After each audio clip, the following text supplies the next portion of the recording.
So ayun, kamusta kayong lahat guys? Yan. So nandito ako ngayon at syempre nag-ayos ako ng mga video. Yan. Para lahat sila is naka-organize. Yan. Ito actually nandito pa nga yung mga dati kong mga content sa isa kong page na George Moto TV. So actually guys, kanina pa ako dito. Siguro I think mga 4 o'clock in the afternoon. So time check tayo muna guys. Ayan no. So 12 o'clock na in the morning. Yan, hating gabi na, umaga na. Yun. Kaya pala humihilab na yung aking tiyan. Nagugutom na ako. So guys, may mga maire-recommend ba kayong mga pwedeng kainan or ano bang masarap kainin? Siyempre comment down. Yun. Pero by the way guys, nga pala sa mga nako-curious dyan, especially yung mga sa page ko, di ba, sa mga intro may mga special shoutout tayo, kaya nila stickeran, di ba, nila ano to, yung sa pintura, Sean Customs, yan, tsaka syempre si Garlic Kitchen, si Plato de Ciudad, at the same time is si Arabo Nights, yan. So sa mga nako-curious, ano ba si Plato de Ciudad? Yan. Si Plato de Ciudad guys ay isang kainan. Yan. So sa mga gantong oras actually guys, sila yung masarap tindahan eh. Yun. So sa mga hindi pa alam kung ano yung Plato de Ciudad, yan, halika samahan niyo ako, puntahan natin to. Siyempre, para malaman nyo rin at maihatid ko sa inyo kung ano yung mga siniserve nilang food ng ganitong oras. Yan. So, ano guys, puntahan na natin sa pakulutan na dito. So, shutdown ko muna to. Siyempre, punta na tayo doon. Yan. Okay. Yan. So, ano pong inaantay natin? So, punta na tayo doon. Okay, let's go! So, welcome back guys. So, dito na tayo ngayon. At syempre, paalis na tayo ulit. Papunta na tayo ngayon sa Plato de Ciudad. At syempre guys,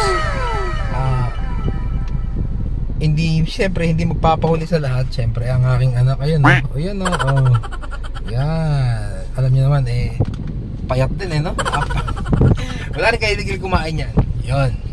So, ngayon guys, dito na kami ngayon sa sasakyan. At the same time, ipapunta na kami ron. So, malapit lang naman. Magkita-kits tayo doon, okay? A few moments later. So, welcome back guys. So, nandito na ako ngayon at kararating lang namin dito sa Plato de Ciudad. Ayun. So, guys, samahan nyo ako at explore natin kung ano man ang kanilang mga food na siniserve. Yan. Ng ganitong oras. Ayun. So, medyo alanganin na kasi talaga. Dahil hindi rin naman natin ini-expect or hindi naman natin na monitor kung yung oras yun. So hindi ko rin alam na gantong oras na pala, grabe. So actually guys, morning na nga yun. So syempre guys, ayun yung Quirino Highway, ayun, you know, yan ang main road yun. So bago ka dumating ng SM Novaliches, yan. Tapos at the same time, ito yung Plato de Ciudad, ayan, yun. Okay. So, halika, pasukin na natin. Let's go!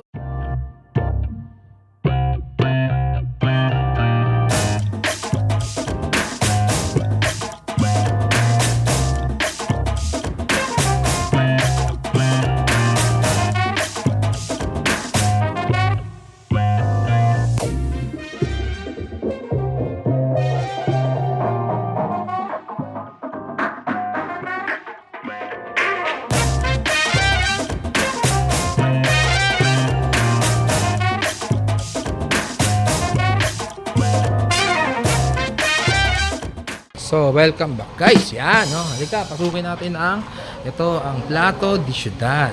Yun. Yan. Siyempre, di mawawala ang aking mga kasama. Ayun, no? So, shoutout sa inyo guys. So, ayan. Yan. So, halika. Guys, umorder na tayo. Yun. At the same time, nang makakain na tayo. Siyempre, hindi mawawala ang greetings. Good morning, ma'am, sir. Good evening, good morning sa inyong lahat. Yan. So, yan. So, ma'am, kanino ba pwedeng umorder? Sa akin na sa inyo po. Yun. So, ma'am, yung ganitong oras, syempre time check tayo guys. Actually, it's 1 in the morning na. Yun, so, ma'am, ano po yung mga pwede nyong serve or ano yung mga menu nyo na yung ganitong oras, magiging compatible pa rin sa panlasa namin na yung timpla ng inyong mga food 100% masasatisfied yung mga customer. So ano po yung mga pwede nyong ihain sa amin? Actually, sir, lahat halos yung bestseller namin eh. Tsaka, usually mga rice toppings pa rin yung hinahanap nila. Tsaka yung unlimited overload namin. Onion rice and gravy na rin siya, sir, kaya tsaka dalawang ulam pa siya. Yun guys. So, ayan, nakikita nyo naman siguro yung kanilang mga menu, which lahat naman daw bestseller sa kanila. Yun. So, halika guys, samahan nyo ako at umorder na tayo. Okay. So, ayun guys, welcome back. So, nandito na tayo ngayon at naka-ready na ang kanilang mga menu. Yan, it's time to order. Yan. So, yan. So, guys, so grabe yung mga menu nila. Ang sasarap. So, gutom na ako guys. So, paano, kita-kits tayo mamaya kapag ka naka-order. Orders done, guys. Yan. So, by the way, ma'am, ano po pangalan natin? Hello po, I'm Jen po. Ayun, good morning, Ma'am Jen. So, guys, naka-order na kami. So, ma'am, pwede bang paki-recite po yung order natin? At the same time, para at least maging familiar sila.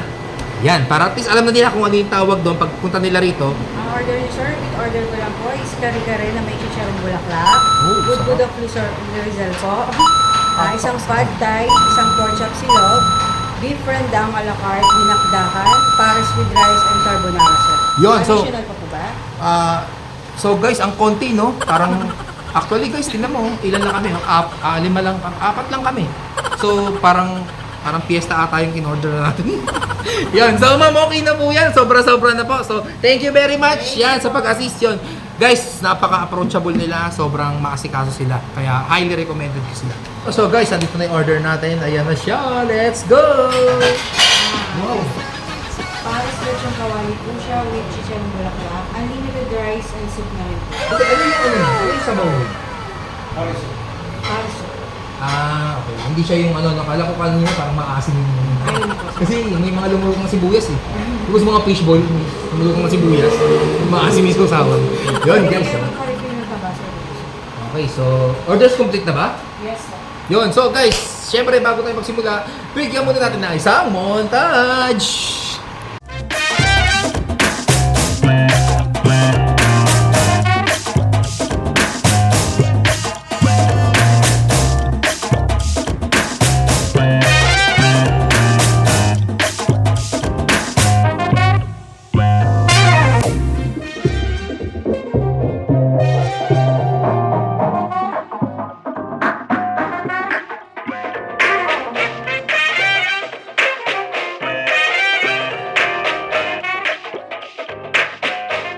So guys, so tingnan nyo. Napakasarap ng food nila. Grabe. So, talagang guaranteed to, highly recommended. Ang sarap. So,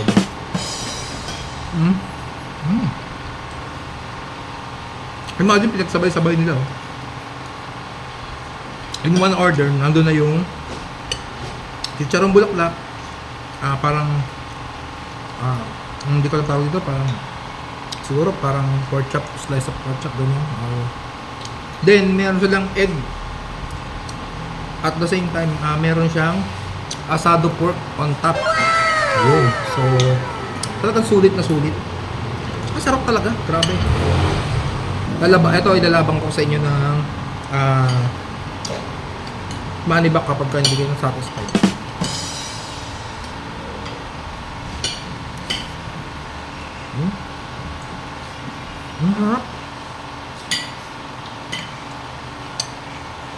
At syempre guys, meron silang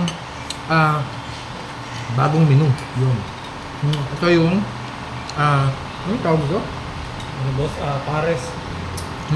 Pares bagnot na may chicharong bulaklak. Yan. Ito yung bagong menu nila. Grabe, sarap po. Akala ko nung una maasim, pero tikman natin. pa rin. Masarap pa rin. Sarap na ito, no? Tingnan mo. Sabaw pa lang, ulam na. Di kasi pagpara, siyempre, expect na natin yung ano eh.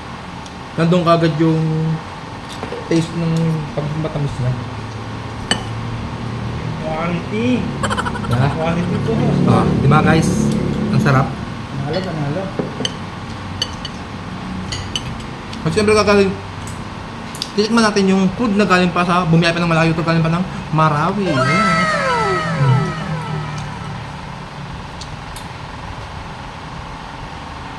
Sarap. Nalasama mo ba yung Marawi ba? May ano ba to? May gata?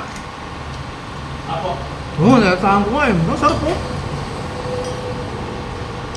Inisa yung sa wild onion paste, yung onion na galing Indonesia.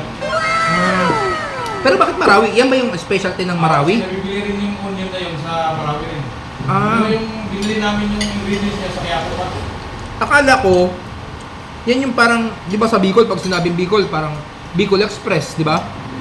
So, eto akala ko, yan yung special menu ng Marawi. Marawi. Ah, yan ba yun? Ah, yan. Ah, okay. Yan pala. Tama nga, exactly. Masarap.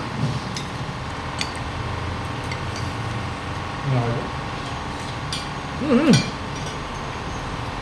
Puro chef ba naman yung bumabanat eh? Mga pogi na, may gagaling pa magluto ah. Galing.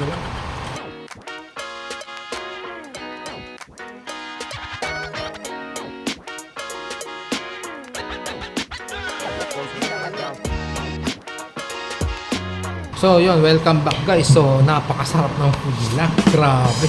Nabusog ako sobra. Hindi nga, pero ang sarap. Swear, promise. Talagang ito guys, talagang may pagmamalaki ko. Siyempre, bago ang lahat, since tapos tayo kumain, dahil masasarap naman yung kanilang food, sa dami ng order na yun, kamustahin naman natin ngayon kung magkano ang ating bill. So, standby lang kayo guys at Sir, yung ano po, yung bill. Yan. Grabe, ang bigat ng tiyan ko. Ang sarap ng food, sobrang sarap. Ayun. Ano to? Oh, kita niyo? Oh, guys, so imagine, no, 'di ba? Sa dinami namin ng order na 'yon, no, 'di ba? Napaka-affordable, oh. Imagine, guys, so sa dami nun, grabe, 1,388 lang yung aming bill. 'Di ba, guys? Napaka-affordable. Talagang, guys, sobrang highly recommended ko 'to. Subukan niyo pumunta rito at nang inyong mapatunayan. 'Yon. So, ayan, babayaran ko muna, guys. So, kita-kits tayo later. So, Ma'am Jen, thank you very much sa napakagandang serve at pag-aasikaso sa amin. Yun. So, thank you very much. At syempre, sa mga kanilang staff na si... Sir, pangalan natin, sir? Ano pangalan? Yun, sir. Sir Jason. Yan. Shoutout sa iyo, sir. Thank you very much. Yun. At syempre, sa kanilang... sino yung pinaka-chef nyo? Yun, oh, sir. Sir, may konting katanungan lang tayo. Yun. So, sir, yung sarap ng food na yan, siyempre, ikaw yung nag-aasikaso, ikaw yung nagluluto na. Gaano ka nakatagal na nag-chef? Sa mga 18 to 20 years. So guys, 18 to 20 years, kaya pala grabe. Baka lahat ng pasikot-sikot ng pagluluto, alam na. Imagine ba naman, 18, ano, ilan? 18 to 20. 18 to 20 years, di ba? So, siyempre, guys, grabe, sobrang sarap. Sir, Chef, thank you very much. Yon, tsaka sir, bigay tayo. Baka pwedeng makahingi ng konting trivia yon. So, since, syempre, ikaw yung pinaka-chef dito, konting katanungan lang. Bakit siya pinangalan ng Plato de Ciudad? Saan nakuha yung name na yon? At the same time, kailan to in-establish? In-establish namin to, sir, nung pandemic kasi walang trabaho. Tapos, balak namin na magtayo ng negosyo.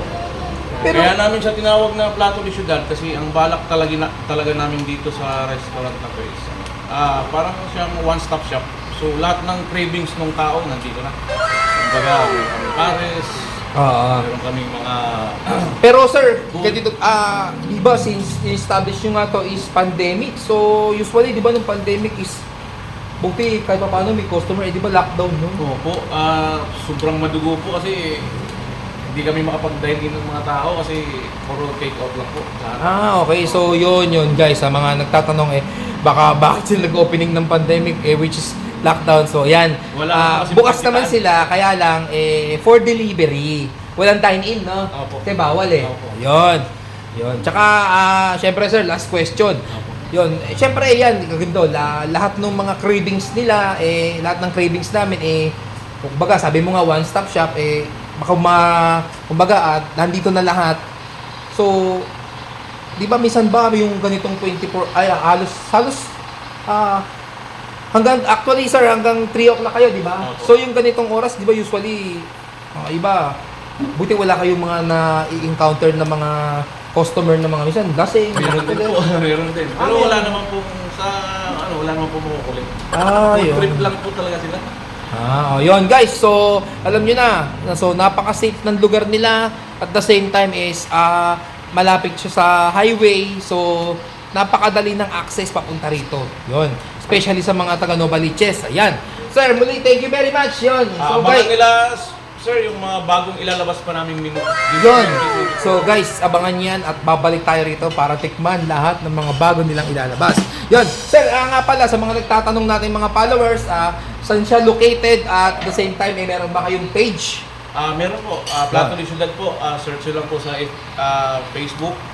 Located kami sa Barangay Gulod, 801 Premier Street. Katabi lang po siya ng Springfield School Yun. and SM Novaliches. Yun, okay. So, thank you very much again, sir. Yan. So, guys, again, thank you very much. Grabe, sobrang sarap. Napaka-highly recommended nila. At the same time, approachable lahat ng kanilang mga staff. Yun. And syempre, bago natin tapusin itong video to, shoutout muna tayo kay Mr. Andrew and Rachel Padrinal. Yun, thank you very much. Napakasarap na food. Yun, so guys, muli, thank you very much. Tutuloy ko itong vlog na to. At the same time, magkita tayo sa next vlog natin sa panibagong adventure. Okay. So, bye-bye. Sa positibong pananaw sarili ay hatakin. Halika panoorin mo ko Jero Moto TV. Tara samahan mo ko't sabayan. Sa biyaheng lakad puro makabuluhan. Payo na maririnig pakinggan.